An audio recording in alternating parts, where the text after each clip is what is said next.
you talked about the Kotter Change Management Model and the 8 steps there, and I find that really interesting because, from what I understand, that's around influencing behaviour with your people. And I guess what I find really interesting would be how do you go through those steps? Before we deep dive into Kotter, one of the things that I should point out about lean is a lot of it is not new. A lot of it is really, really not new at all. The plan, do, check, adjust comes from the 1930s. A lot of the good thinking about Six Sigma was a post-war Japanese recovery effort in the 1950s.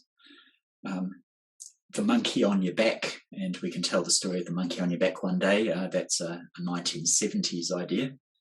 And Kotter and change, a lot of thinking about change in organisations comes from the 1990s. So, for those who remember the 1990s, we can take a quick journey back into Kotter in the 1990s.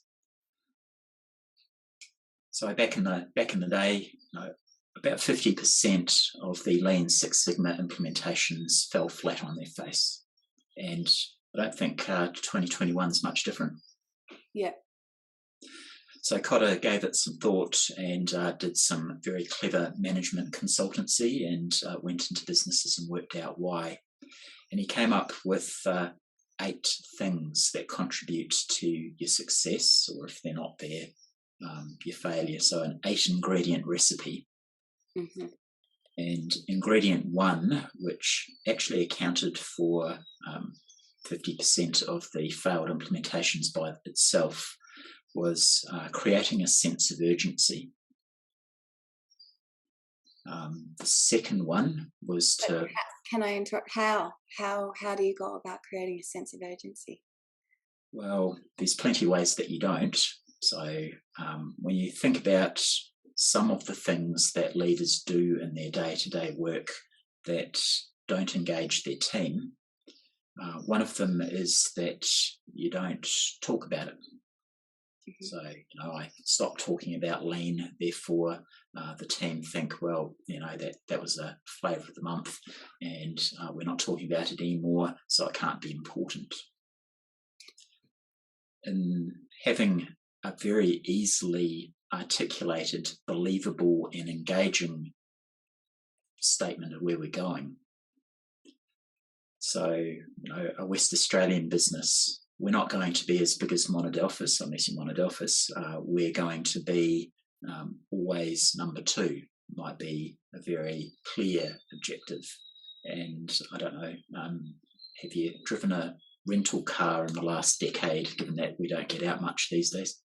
Oh, likely, yes. Yes, so there was always the fight between Hertz and Avis. Mm-hmm. And, my memory of driving a rental car is a bit foggy myself, but one of them was number 1, and the second one would be the "we try harder" as their motto, because they were always number 2 and they were always going to be number 2. So it wasn't that we're not going to be number 1, that wasn't their mission statement at all. We're just going to try harder than number 1 and delight you more as a customer. Mm-hmm. So that was quite successful for them. They eroded the market share of number 1 and they were a bigger number 2. So that sense of urgency, talk about what's important to you as a leader would be a really important aspect of it. Creating a common language about what the objective is would be the second. So there are 8 steps, and the other steps, probably in order of their importance, would be forming a powerful coalition, having the right people in your business involved in a lean program. Mm-hmm. And certainly avoiding having the wrong people in your business lead it. So is it just led by the senior leadership? Well, that's not going to be a very successful implementation. Implementation of lean works strongly with that bottom-up frontline team members delivering the result level engagement. Vision for change, which is linked to that sense of urgency. What is it that will look like by when? We're going to be number 1 by 2024 August 11th. It's a very specific vision for change. Yeah, so very clear goals with a time frame. To what degree of success kind of thing will we achieve? Yep. And reaching into our Lean Six Sigma toolbox along the lines of what you said there, a SMART objective, specific, measurable, actionable, resourced and time-driven, making sure that that vision for change is believable. Step 4 is once you have it, you don't keep it in a box by itself, you actually tell someone what it is. And that someone, your clients, the government, your team, your banker,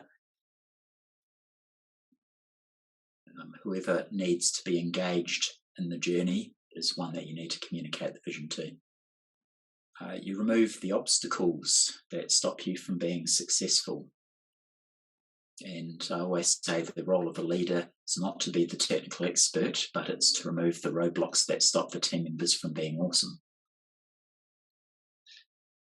So that's your leadership style would be an obstacle then? It could be with a number of leaders.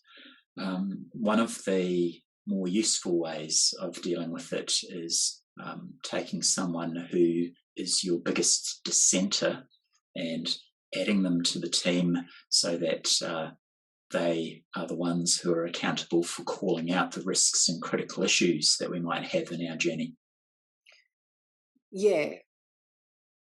So they're challenging the your thought process or the way you're operating, and that's actually really useful because that's what will get you improving. Yes. Rather than just being offended by them not agreeing with you. Yes. And a lot of leaders don't like different views or dissent. Mm-hmm. If you find someone who's actively undermining the work that you do, removing them from your business can send a very powerful message. The 6th step is you create some short-term wins so people can see the change in a really concrete way early. Yeah. So they get that good feedback, positive reinforcement straight up to get people on board. In reaching into the Lean toolkit, one example might be 5S, that big pile of crap that we all didn't like and no one wanted to touch, we've actually removed. We've managed to sell it even for 10 cents on the dollar, but it's no longer here, it's not in your way, and we got some money for it. Well done. Yeah, and then you have a lovely clean environment to work in, and that makes people feel good, more engaged and all that sort of thing too, doesn't it? Cleaning and involving everybody in doing that. And it seems such an easy and simple thing to do. Yeah. No, I just buy a scrap metal bin and put my scrap metal in and flog it to the scrap metal dealer. Yeah, and everybody feels a whole lot better and more involved in their environment all of a sudden. Yeah. And the last 2 steps begin to get a bit more strategic rather than tactical. You build on the change. So, you go back and talk through about those short-term wins and how they're foundation stones for building the medium-term wins that you get next. So, we removed all of that waste that was getting in the way, and that allowed us to resurrect one of our old machines that's improved our productivity by 10%. Mm-hmm. So revisit what's been done and how that helps you to move forward. Yes, and making sure that anyone and everybody who contributed gets some recognition in that journey. Yeah. So, you did the accounts payable, which allowed us the cash flow to get the skip in, to do the 5S, to sell it to the scrap metal to get some money back. Yeah, there's nothing better than hearing that you've done a good job. People want to hear that and they will come back for more. Perhaps it's a bit out of date, but I call it the emotional checkbook, that when checks existed, you could write checks and you could cash checks. You want to make sure your checkbook is balanced, that you give the critical feedback as often as you give the positive feedback. So your checkbook remains balanced. If you draw down on the checkbook, then people get disengaged. Yes. If you over deposit, you appear unauthentic. Yes.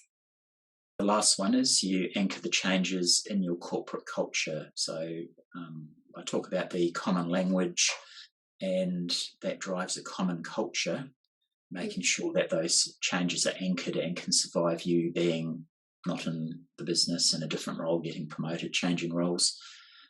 That's absolutely important. You do not want the thing to fall apart the minute that you walk away. So people really understanding what they're doing collectively, and so everyone's on the same path. Yep. And building on what you said there, making it so that the norming of any corporate culture, because most corporate cultures try and norm you into a standard range. They don't like people outside the box very much. Yeah. You make this new culture the norm, so that the normal business normings make sure that people continue doing what we've all agreed we will be doing. So how do you do that? Well, I need to wear my psychologist cap instead of my electrical engineering cap to answer that question with some justice. But there's a lot of different organisational psychology techniques that you use. One of the simplest tools in the Lean Six Sigma toolbox is the ritual. So a ritual of a pre-start that happens every shift, whether it's rain, hail or shine, and it starts at 7 a.m. and there's a clock on the wall that has it green until 10 past 7, amber till 7:15, and red past 7:15, to hold me to account that it happens every day and it's targeted 10 minutes, no longer than 20. So the other one is a symbols or behaviour audit, which is a much more advanced psychological business technique. But symbols in business, they're everywhere. Does the boss have a corner office? Does the boss have an office in some of the town-based jobs? What does the boss have on the wall of their office? What's in the crib room?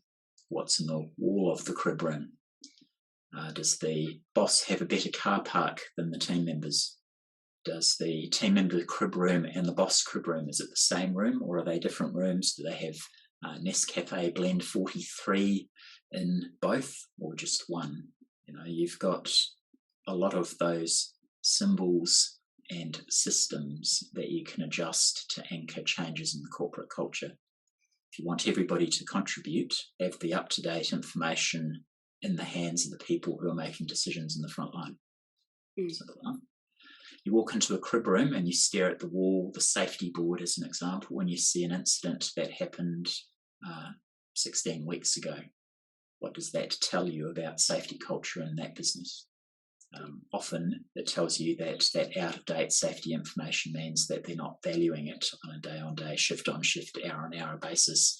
Even if the rhetoric says safety is our number one priority, the simplest test in a Lean Six Sigma world is to just go and stare at the safety board in the crib room and tally up the dates that things went up there.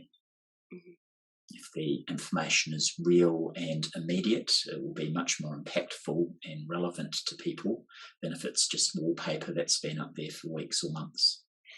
Yeah, so people need to feel like they can actually, that it's not a negative to report a safety issue. Yes. So, that it's an opportunity. Yes, which is lean thinking applied to safety. Yeah, to see it as that opportunity rather than done something wrong. Yes. So good news, 27 years ago, Kotter pointed this out to us. And what would you say the number of businesses that actually do it would be? Maybe 1 in 20. But the recipe's there. The recipe book is freely available to us all. It's just hard work. So I got the privilege of going and giving some 15-year-old geography students a lecture in orographic rainfall, just because I live out in the country. And you go into the school and you can see some of the symbols and the systems that work well and don't work as well. And certainly teachers recognising that the students turned up to class on time, that drives that positive cycle that the students turn up on time. If the teacher didn't mention that you turned up on time and only mentioned when you didn't turn up on time, you could taking that positive virtuous cycle and turning it into a negative cycle. I won't turn up at all because I'll get chipped by the teacher is an extreme outcome of going down that path.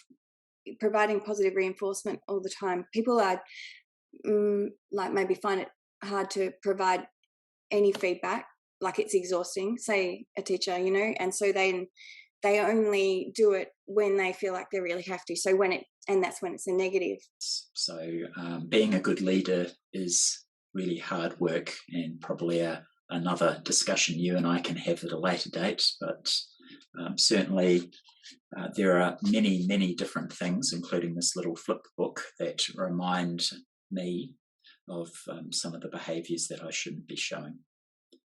So, team leadership steps, a bit like Kotter steps, there's 8 of them. And a good leader in assigning a task to a team member would explain the context and the purpose. Why are we doing this, and what will it help us deliver? Lean is like that. What's the context and the purpose, or the sense of urgency, as Kotter would call it. A leader should identify the critical issues. We need to do lean because we have more customers than we can deal with, and we need to shake out another 5% of value add, and we need to do it quickly. Leader encouraging contributions, which is that mirror set of not being the technical expert. Help me understand what you think we could do here. Why do you think that is a problem for us? If you had free reign of addressing that problem, what would you do first? So open-ended rather than closed questions. You decide and articulate the plan. So based on what you team have told me, the direction will be going is X, and the plan is Y, and the critical issue will be Z, and if that happens, we'll do this. Then you assign the task. So you do that bit, you do that bit, and you can rely on me to do this bit. You monitor progress. How are you going with that, mate? You coach. I see you struggling in lifting that ladder. Is there a better way we could do that? And then you review. We got there, but we lost 4 engines in doing it. Why was that? What could we do next time? And you've been in a lot of meetings in your life, haven't you? A few. How many meetings finish with this question? What went well in the meeting? Yeah, the reflection. Yes. To reinforce your understanding. And what could we do differently? And we can trust in ourselves. We don't need to guess that we're reinforcing. We're testing the understanding. And all of us pick up information at a different pace. Yeah. So that plan, do, check, adjust. It's what you described there was the adjust and the check. So now we've opened the toolbox very deep, and a lot of people will say we don't need any of you fancy consultants because you've told us the answer. Yes. And to that I would say we've known what the answer is, in many cases the 1950s or the 1970s or the 1990s, and still we don't get the recipe right. So it's not knowing what the answer is, it's being able to apply it appropriately. That's where a lot of people need the help and the support.